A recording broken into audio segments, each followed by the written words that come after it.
Hello, ladies and gentlemen, and thank you so much for tuning into the COVID-19 lockdown account. Now, today, I've got a special guest with me, and that is Fabienne. Fabienne is a self-worth coach for women, and she's currently in solo isolation back here in the old UK. So, how are we doing at the moment, Fabienne?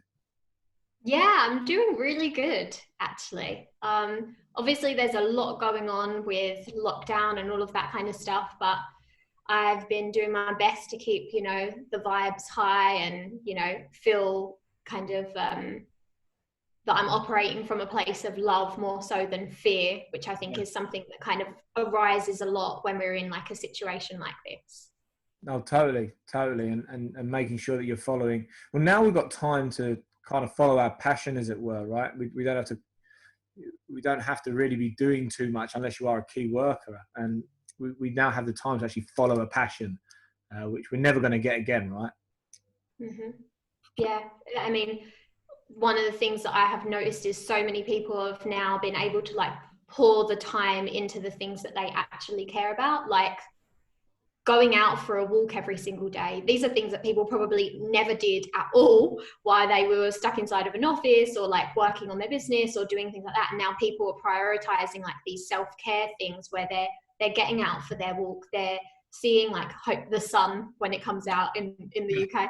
They're like actually like taking care of themselves and focusing more on like maybe personal development or the things that actually make them feel good. And like the time is here for people to like actually slow down and take stock of where they are. Yeah, yeah, and well, I suppose that leads me into my next question for you, of taking stock of where you are. Now, you haven't been in solo isolation for this whole process, and for those of you that are listening, I think we are what, week 9, or about week 9, are we? Something like that. So, Yeah. so tell me about your kind of lockdown experience from start to finish, because it sounded quite hectic in the brief.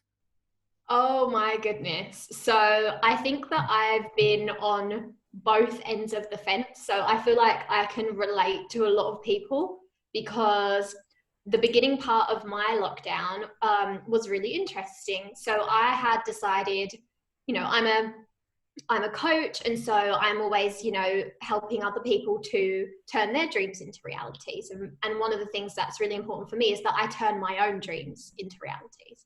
So right at the beginning of March, just before lockdown, I had actually moved out of my house. So 7th of March, I moved out of my place to follow my dream to go live on the beach, basically.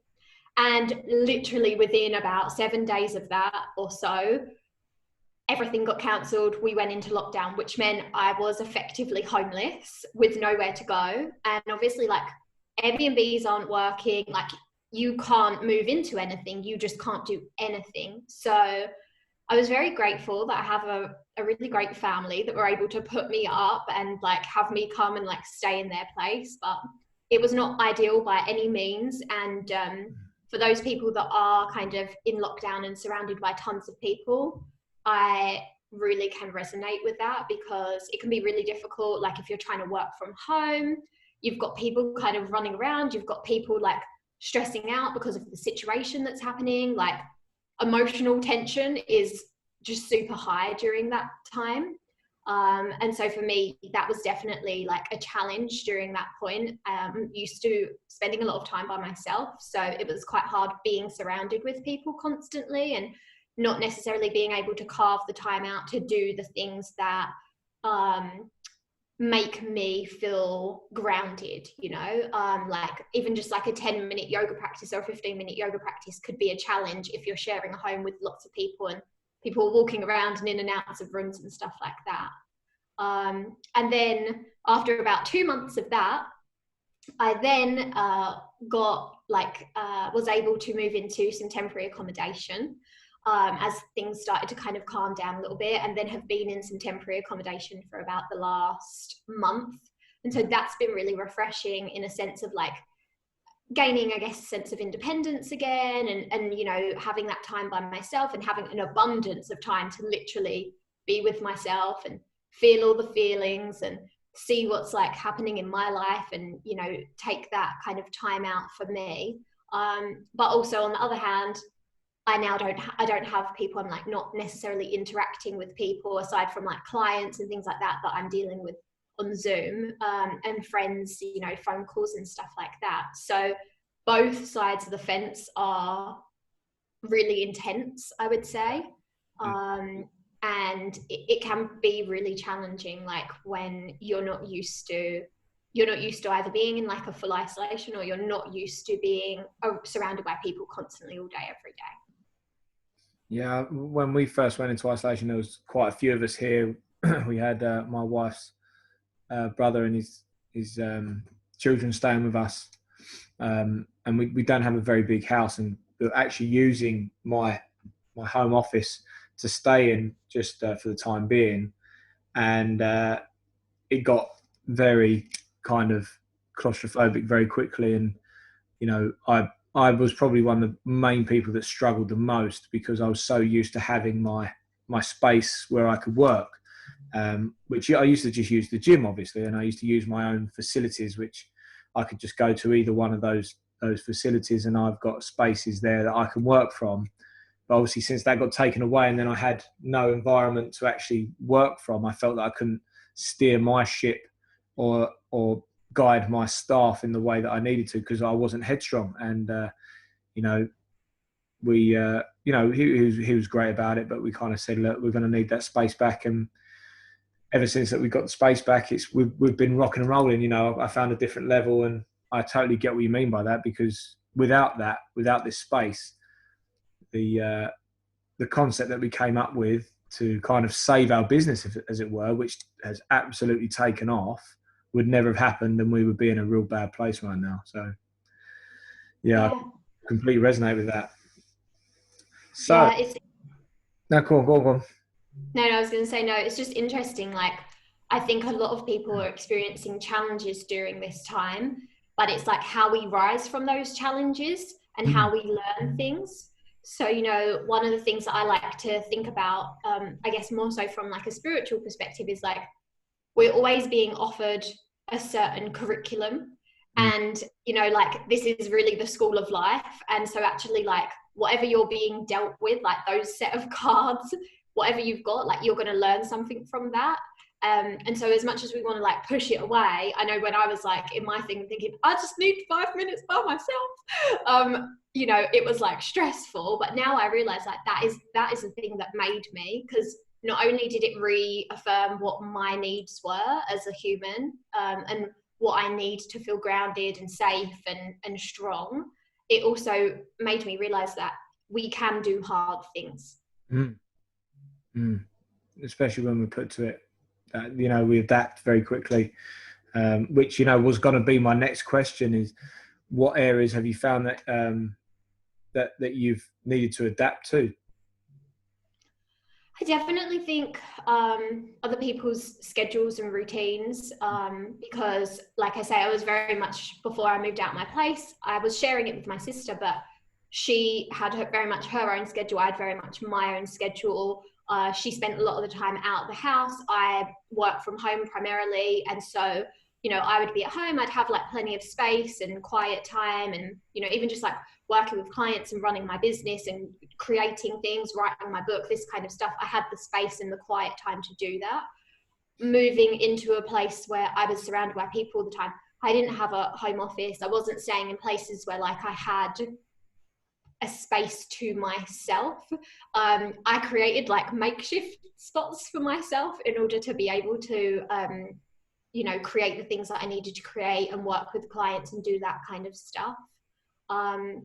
But it can definitely be really tricky. So I think it's about learning like those kind of workarounds, like what kind of workarounds. So maybe you don't have what it is that you necessarily would normally have, but what could be like a little workaround that can make you feel more comfortable. Yeah. And again, you know, as I said earlier, I massively resonate with that, and making sure that not only do you have your own space, you have your own time to, you know, and I'm a massive believer that we need time to be mindful, or even, you know, for those of you that can meditate, and I'm learning, I'm pretty terrible at it, but I really do try. it's so important to make sure you block out that time and give yourself that focus. And it's all well and good having that space like your home office, but if, like myself, in the beginning, when you had just this whirl of kind of thoughts and this washing machines of kind of ideas and doubt and despair in your mind, you'd just go and sit in that space and you'd achieve nothing because you just stare at the wall. So having that space and being mindful for the first probably 5 minutes of even getting into your office or getting into that zone or into that time zone that you've set out for yourself, you need to have that clear cut direction, because especially if you've got a family like I do at home, you know, they're banging on the door, they want your attention, and you kind of need to just free your mind, get as much done in the small period of time that you can in your office, and then let yourself be free outside, right? Yeah, definitely. You know, and that's the thing, like, there's a really amazing like quote or phrase, and I can't actually remember who says it, but it basically goes something along the lines of, you know, all throughout the day, people are going to knock and say, we need your attention here, we need your attention there, we need your attention here, we need your attention there. And it's up to you to actually just stop and like put your hand on your heart and then say, no, I need attention here. And so often, like, we don't do that. We don't actually like, we don't treat ourselves first. We treat everybody else's needs first and put that before ourselves. But like, that's at the kind of, that comes from a place where it's like, if we're just serving everybody else before we serve ourselves, we're not really going to serve them very well. And it might not necessarily come from like a really pure place. It may come from a place of like actually just feeling like forced into, or, you know, ultimately like leading to resentment of like serving those other people's needs. But yeah, especially during this time, like, everybody needs attention, everybody needs like love and things like that right now, because it has been like a more difficult time. You know, we've not really experienced anything like this during our lifetimes, and potentially even like our parents' lifetime. So it's something completely new, and it's not something that we were prepared for, I think. I mean, I think the closest thing to this was, but it didn't hit us anyway, that it was only in Asia, was the SARS outbreak, which must have been about 20 years, not quite 20, about 15 years ago now, I think. But they didn't even go into full lockdown through that. And, you know, I mean, the COVID-19 is a strain of SARS anyway, but that was kind of an indicator of things to come, I think. And hopefully, if we get this now down, because I do think that we will experience something like this in our lifetime again, unfortunately, because of the way that things are building up. If you think about the body's resilience to antibiotics, the way that the world has been changing when it comes to diseases in such a short amount of time, and new strains of stuff has evolved so quickly. I have no idea why, and I couldn't tell you why, but that's only from my, you know, from what I've observed. I think we will probably see something along these lines again, but we will be able to deal with it a lot better. Or they will have something in place as a vaccine ready to go very quickly from what we learned through this pandemic. So we'll see something similar virus-wise, but it won't be as catastrophic. You know, we won't be in the kind of lockdown that we've had to go through, which, you know, hopefully we do learn a lot from. And then going back to the other thing as well that you were saying with the with your focus and your attention, I actually did a little experiment. I had some work experience guys, and I did a little experiment with them to show them how dangerous these things are when it comes to your phone. And what we did, we got them to do we got an even mix. It was one girl per group and two guys, because we had 6 people. We had 2 girls and 4 guys. So we split them up. We gave 3 of them a phone, okay, which just said turn on, and then we gave the other guys the computer to do a task on, and they weren't allowed their phones. And this task was just to write a short, you know, a short post to go out, which was an educational post where they had to find out certain things for exercises. And it was about, you know, it was about 8 paragraphs long. It was quite a good one. I had to get a picture and stuff like that. Anyway, group 1 on the computer got it done in 45 minutes. Group 2 took the whole day. And we're talking 6 hours. They weren't allowed to communicate with each other. They were in different areas of the facility. And I remember them coming down, the other group coming down to ask me, say, "Oh, the other group done?" And the other guys were laughing. You know, they've been training all day. They've been working out with us lot. They've been doing other stuff. And they could not believe how dangerous, when it comes to productivity, social media is. Yeah, this is something that I feel really strongly about. I definitely would say I want to say that I would lean on the side of having more alternative views, in sense of like, I don't necessarily follow like the opinions of what is necessarily put out there in the mainstream media. And I think it's really important for us to follow, like, to just learn for ourselves what and how we should be, especially when it comes to things like COVID and that kind of stuff. But in terms of the phones, I wrote about this in my first book, which is called 28, The Age of Power. And it's really about how, you know, in this day and age, like, we have these phones, we have these things. It's like, if you get sucked into that, which you do, which, like, by design it's there for, because there's a million things to occupy your mind with, right? Then yeah, a simple task that might take you 45 minutes becomes a 6-hour thing.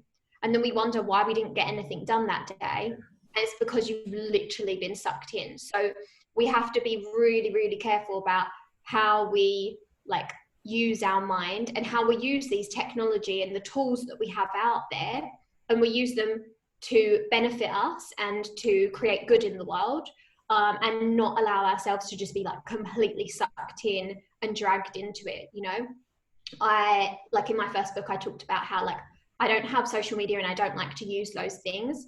Now moving forward with my business, I do have them for a business perspective, because that's how we can reach people these days. And so I utilize it from that perspective.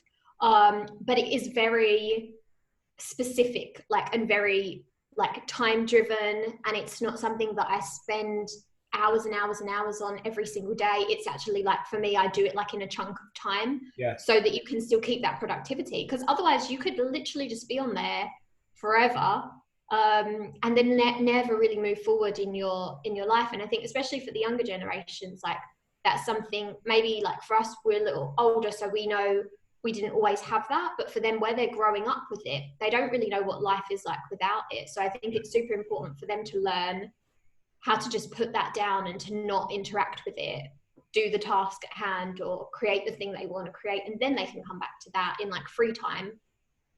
And I think we might even see a bit of a shift with that as well, with young people now. If you think that, obviously, like, Facebook, how old is Facebook now? It must be, again, 15, 16 years old or something like that, maybe.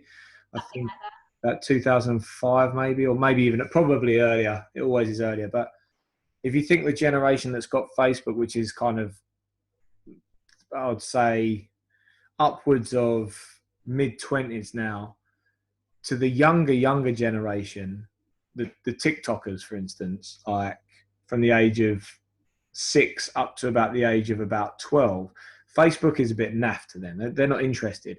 They're now very quick, short, sharp bits of interaction. You've got your Snapchats, you've got your stories, you've got your TikTok, and it's about quick bang, quick bang, quick bang. And they don't like the newsfeed thing. They don't like there's no attention span there. And I think we may even have a regression when it comes to social media, which I hope we do with the next generation beyond that, because I think it's almost going to seem naff, you know, because if your parents have got it, you don't want it, right? It's the way we've always been. And I think we may even experience where social media, like Facebook, for instance, is kind of, no, you're okay, not interested, you know. I'm going to go chop some wood. Yeah, exactly. Like, and I think that there is, I personally would say that there is a lot of people that are kind of realizing that this doesn't serve me. Like, I don't know what I get from it. Like, I don't know why I have it. And I was reading a really amazing book recently by Glennon Doyle, and it's called Untamed.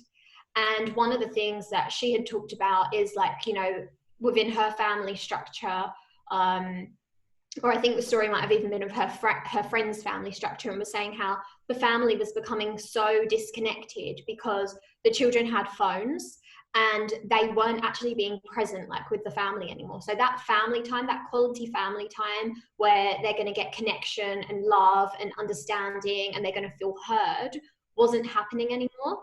So they started to implement something, you know, where they have like just like a kind of a basket, and when everybody comes home from school and stuff like that, the phones, everything goes in the basket. Yeah. And while they're having their, you know, their like after school time, while they're having their dinner, their meals, all this stuff, up to a certain point, the phones, you're not allowed them. You get them back later on, once family time is done, once you've had the time to reconnect and stuff like that. And I think that's really important. And I think the more parents, you know, that kind of implement these kinds of tactics, children are going to be less addicted to it, and they're going to be less interested in it. And like you say, yeah, seeing things that your parents have probably is a bit naff to you. Like, you don't really usually want to do as a younger child like what your parents do. So hopefully there will be a revelation and children be like, yeah, that's actually boring. Like, it's cooler to just be like running around outside and actually see the world and experience the world instead of seeing it on a phone. It really, really hit home yesterday with me, what you've just said, because one of the great things that this lockdown has given me is the ability to teach my daughter how to ride a bike. And she's only 5, she's about to turn 6, but she could ride with stabilizers before, but now she's just gone. And yesterday, I remember I was absolutely exhausted because I'd just taken a load of training sessions and I have to take part in them. So I was really tired. And I'd forgotten, I'd promised her to go for a bike ride, and I run alongside her, right? And she's now found her legs, like properly found her legs. And I thought, you know what, I'm not going to say no. So we went for this run, and I remember being exhausted as we started. But then I was watching her, and I was sitting there thinking in my own mind, like, we would have been sitting on the sofa, probably watching some form of YouTube nonsense while I was probably talking to people in the group on my phone or on the laptop. And I thought, you know, I was about to trade this in for that. And I was watching the world through my daughter's eyes on this bike. I was literally behind her watching. I just thought, I'm never swapping those two things again. If I can get out, I will, you know. And it's so important. Yeah, it's so important. Like, and that's the thing, like, isn't it? Like, you know, like children, they learn, they watch and learn from whatever it is that we're doing. So if we are, you know, giving them that connection and that attention, like, that's what they want. Like, I think most children are the same, where it's like, actually, you know, yeah, cool, they might get addicted to the phone or to the iPad or whatever it is that they have, but actually they would probably trade any day just hanging out with their mum or dad, doing something like a bike ride, because that's way more fun to them. Mm. And it's amazing how, like, sometimes we want to take the easier route, you want to take the easier option out, but actually, like, giving that to them, then you get the joy from it. So it's just really interesting, like, how when we stop and take stock, we can really see, like, oh, this is the choice that I would rather be making. 100%. So talk to me a little bit about what you do with women right now. So talking about the self-worth, and, you know, as a father of 2 young girls myself, and this subject has already been touched on a few times with some of the very inspirational women that I've interviewed as well. Obviously, one being a mutual connection of ours. I think it is so important. It's so important. So talk to me about some of the things that you do and how you help people. Yeah, sure.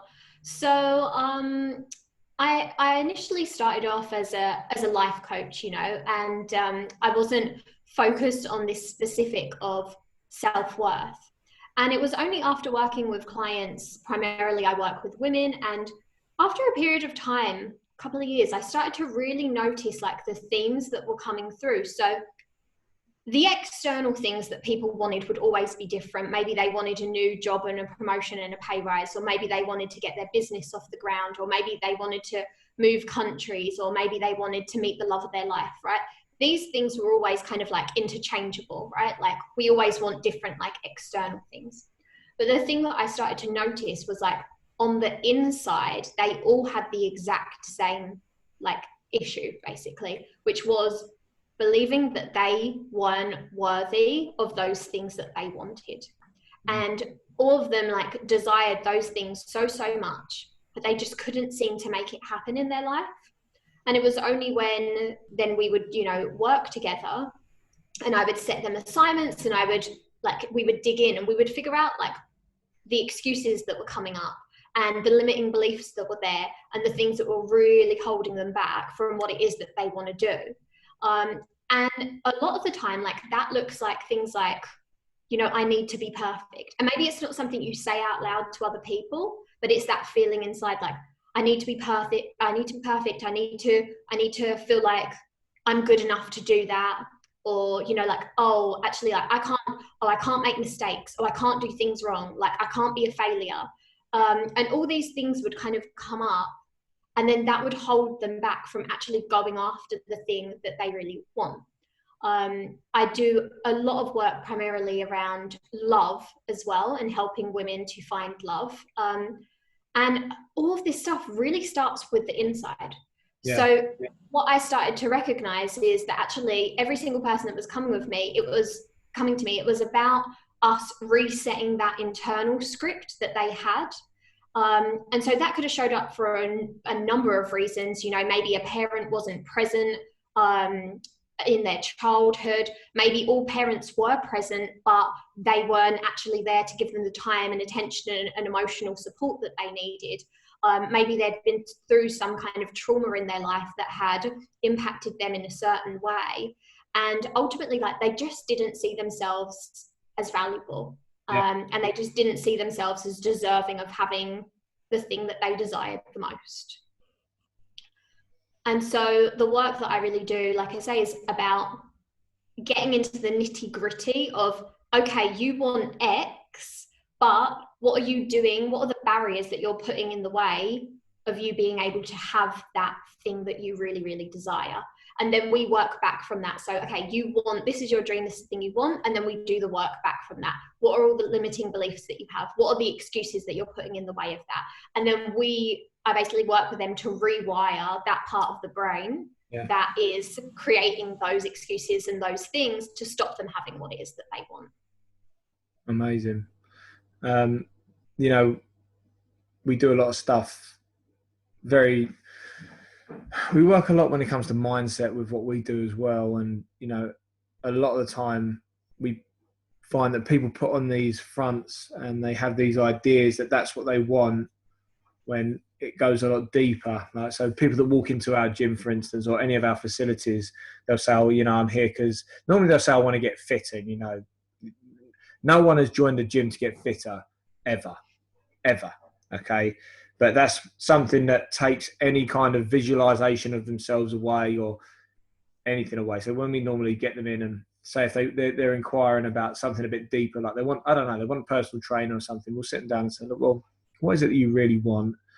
And what it all comes down to normally is a form of relationship, either with themselves or develop a relationship with someone else, and the insecurities around that, and the fact that they feel like either they're in a relationship and that's going by the wayside because of their insecurities. You know, when it comes to intimacy issues, they can't meet anyone for the same reason, or they don't want to meet anyone because they don't feel confident, as you say, when it comes to they feel worthy enough, or they feel like they're attractive enough, right?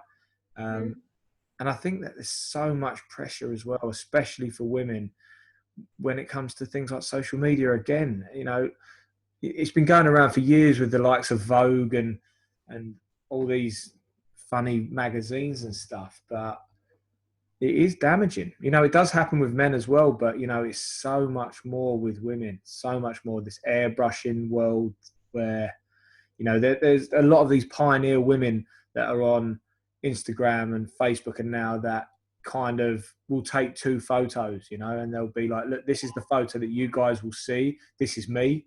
And these are the women that need to be celebrated. There's some fantastic, hilarious women out there that make fun of it as well. You know, like they try and do the poses and they've, you know, they show the cellulite, they show the stretch marks, And that's just the real world. That's the real world.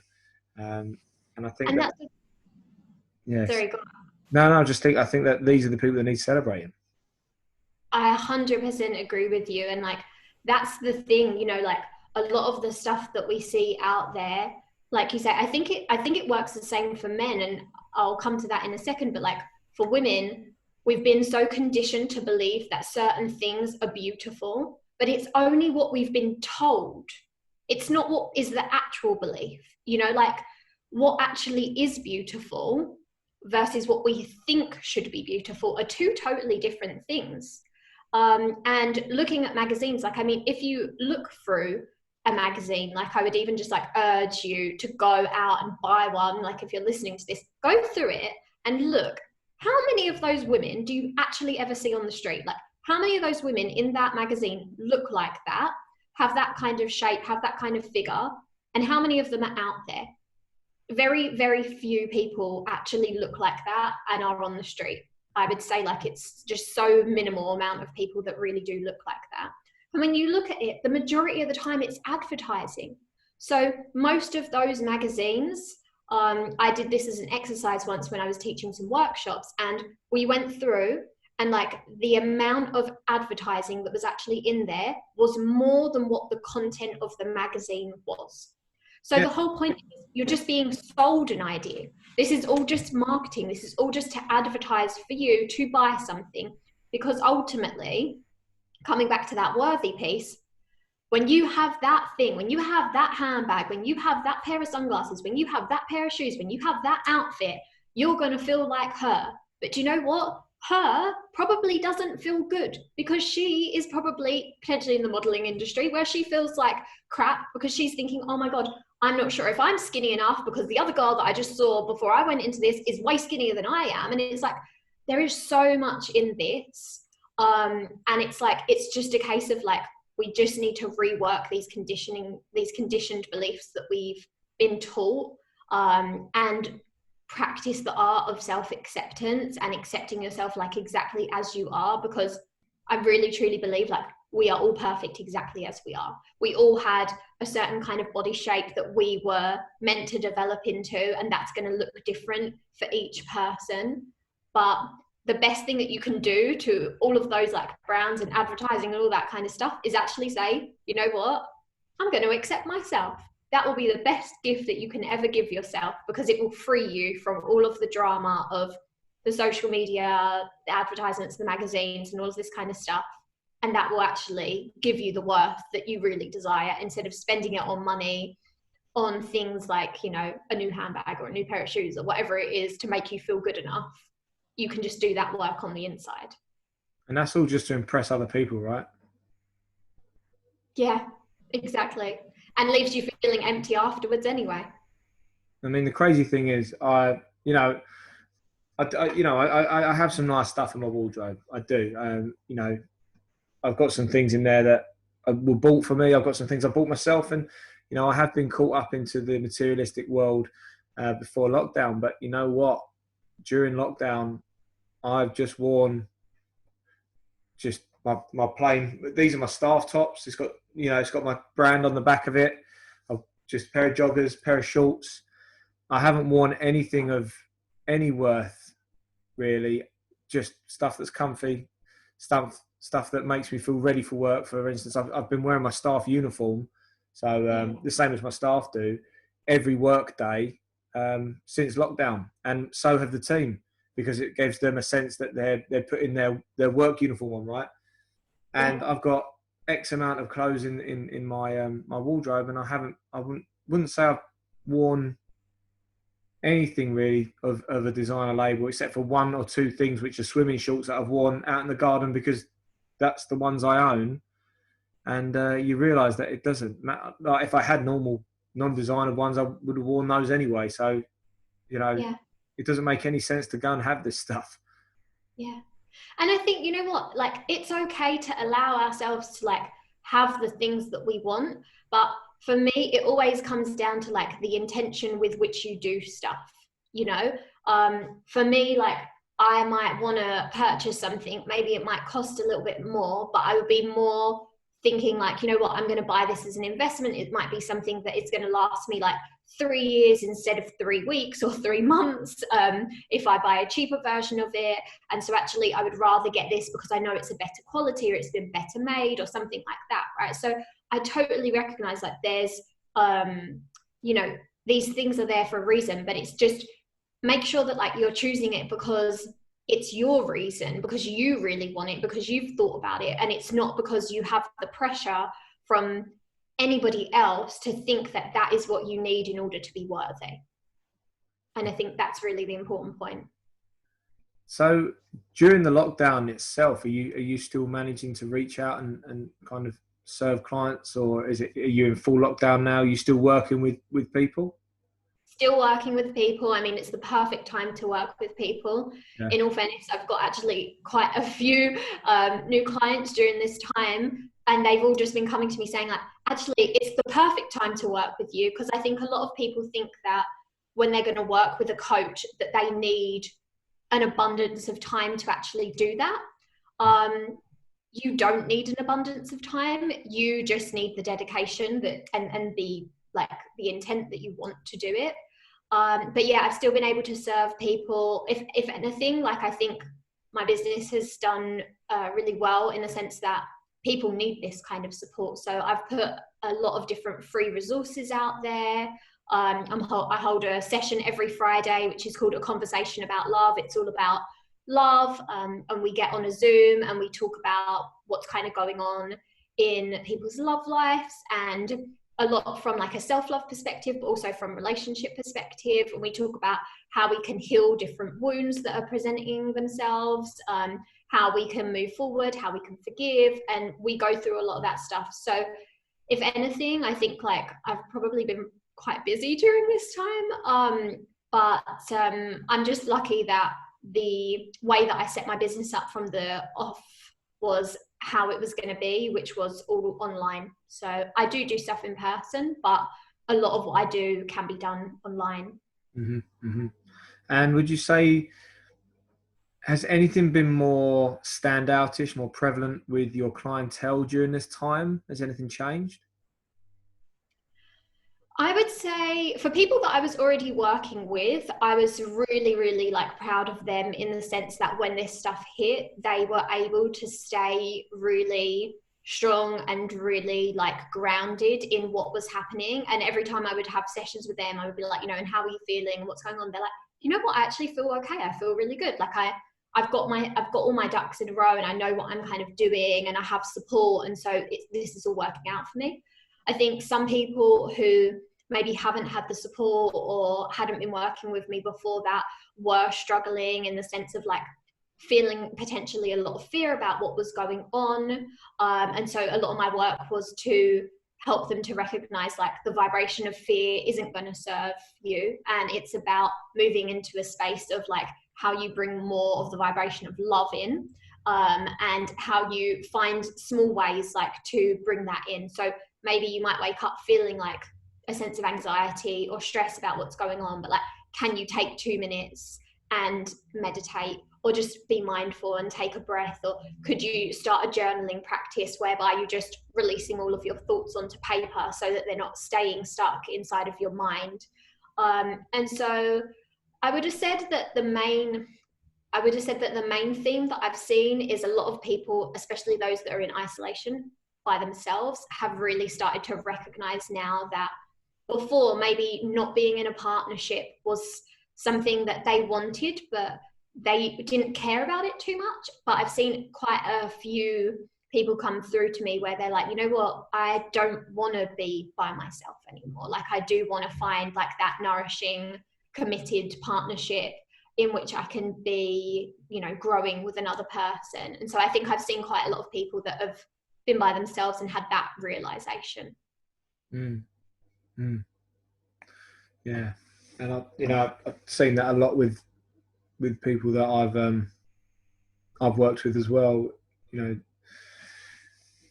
having that time to be able to ground themselves is so important. Be able to bring themselves back into the moment, right, and focus on just having that time to yourself at least once a day, just to get get your mind set right, and not mindset right, but your mind set right, as opposed to your mindset right. I suppose similar thing, but once you set yourself up for the rest of the day and you have the direction without all the distractions, you get so much more, not just more done, you're more present with it as well. So you're learning from what happens as opposed to just going through the motions.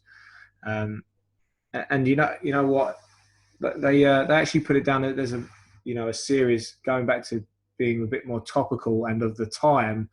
There's a new documentary that just came up about Michael Jordan. Well, it wasn't. It was actually about his team, and Michael Jordan was obviously the standout player. And they put it down. They put his whole life and his career down to being present and in the moment.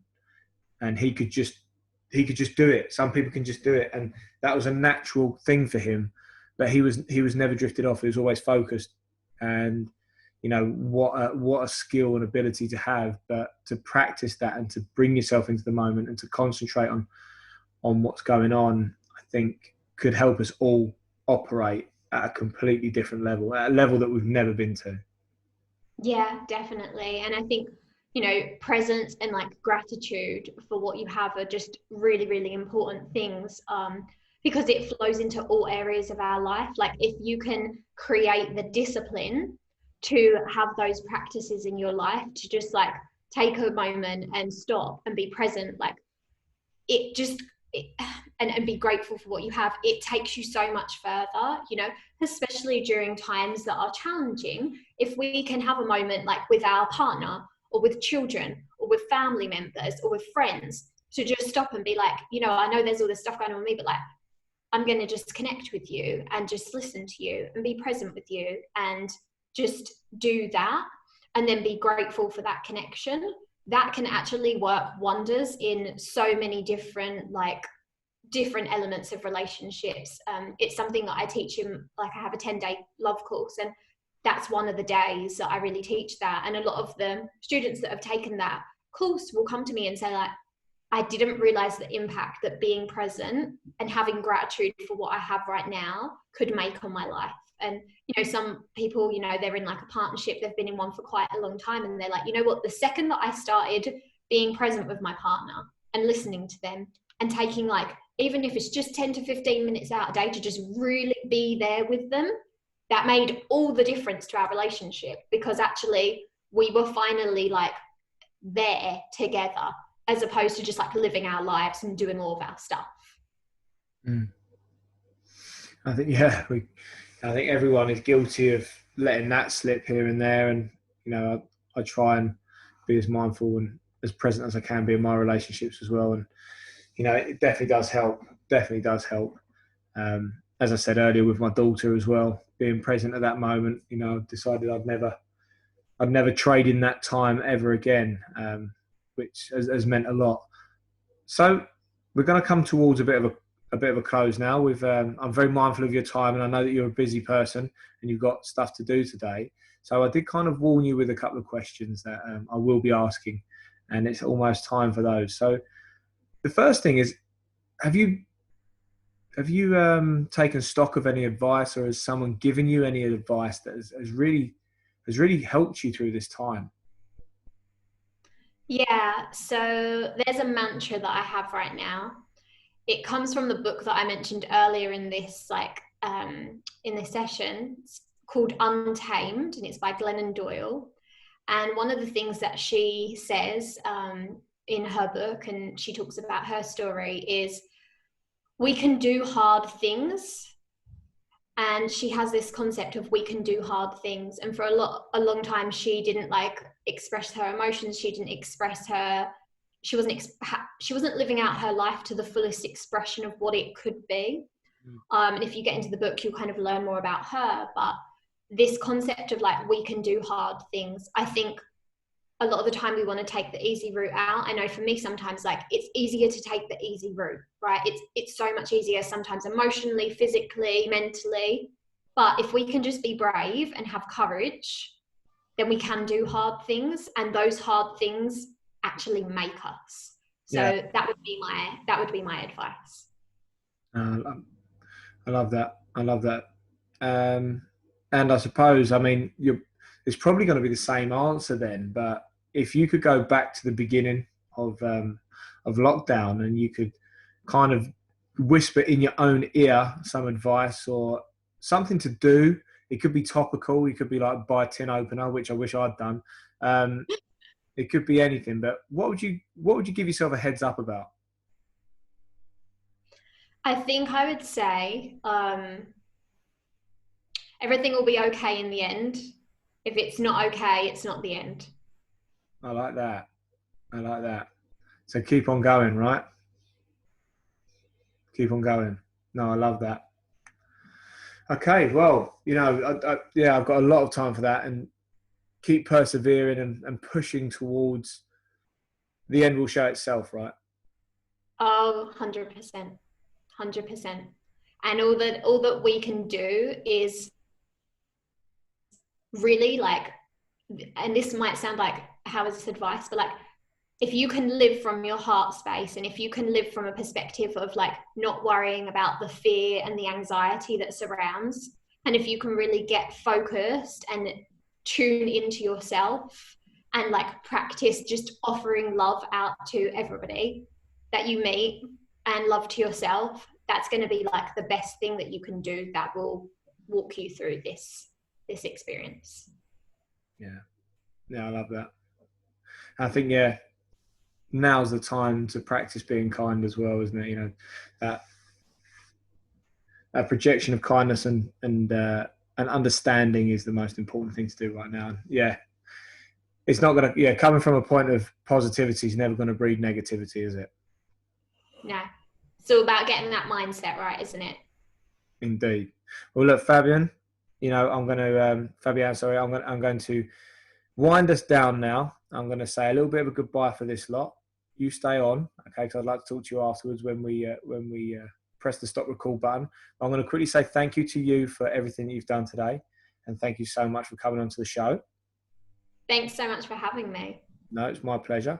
And now I'm going to say a few things to the audience. So you guys, thank you so much for listening today. Now, if this episode has resonated with you and you've taken something from it, please do give us a cheeky comment. Keep it kind, keep it clean.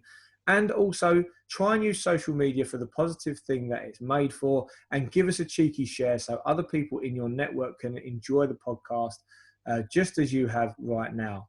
Also, if you do feel like you've got a voice and you'd like to help me on my gargantuan task of interviewing 100 people during the 2020 COVID-19 lockdown, please do give me a message either via ABC Gym on Facebook, or you can just put a cheeky little comment in the comments bar below and I'll get back in contact with you within a couple of days. But thanks again for watching, guys. Thanks again for listening, guys. And most important, Fabienne, thank you so much for coming on the show. All the best. Thank you.